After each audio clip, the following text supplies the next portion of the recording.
ফরিদপুর ২ আসনে বিএনপির হেভিওয়েট প্রার্থী শামা ওবায়েদের সাথে হবে বারদল জোটের মনোনীত প্রার্থী আল্লামা শাহ মোহাম্মদ আকরাম আলীর লড়াই।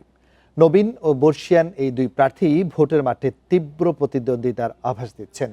অবাধ ও সুষ্ঠু ভোট হলে দুজনই জয়ের ব্যাপারে আশাবাদী। এদিকে সব কেন্দ্রে সিসি ক্যামেরা স্থাপন সহ আইনশৃঙ্খলা বাহিনীর পর্যাপ্ত সদস্য মাঠে কাজ করবে বলছে প্রশাসন।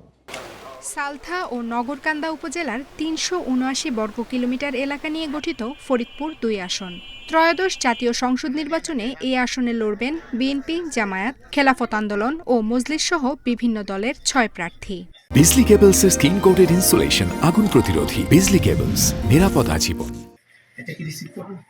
১৯৯১ সালের পর থেকে এই আসনে ৩বার নির্বাচিত হন বিএনপির সাবেক মহাসচিব KM ওবায়দুর রহমান।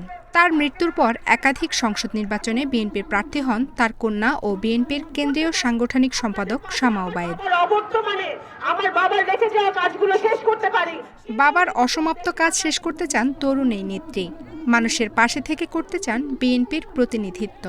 আমাদের নতুন জেনারেশন যারা নতুন ভোটার আছেন তাদের ভাগ্য উন্নয়ন হবে, তাদের ভবিষ্যৎ একটি উজ্জ্বল ভবিষ্যৎ, একটি নতুন বাংলাদেশে তারা পাবে, এটা তারা জানে। শতভাগ আশাবাদী যে ভোটাররা সঠিক সিদ্ধান্ত নেবে এবং ধানের শীষকে বিজয়ী লাভ করবে।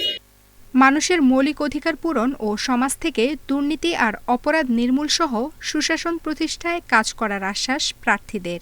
তবে প্রতিপক্ষের বিরুদ্ধে আচরণবিধি লঙ্ঘনের অভিযোগ করছেন কেউ কেউ।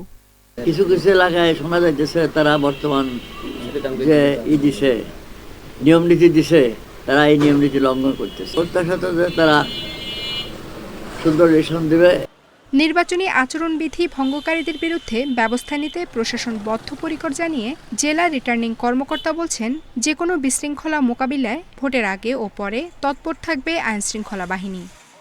অনেকগুলো বাহিনী কাজ করবে, সেনাবাহিনী, একটু সিভিল পাওয়ারের আওতায় কাজ করবে এবং অন্যান্য আইনশৃঙ্খলা বাহিনী কাজ করবে। এছাড়া নির্বাচনকে ঘিরে যে ধরনের বিভ্রান্তি বা গুজব, এগুলো রোধ করতে আমাদের ইন্টেলিজেন্সরা কাজ করছে। ফরিদপুর ২ আসনে একটি পৌরসভা, ১৭টি ইউনিয়ন ও ১১৭টি ভোট কেন্দ্রে মোট ভোটার ৩,৩২,০৪১ জন। আফসানা আফরোজ জুই, ইন্ডিপেন্ডেন্ট নিউজ।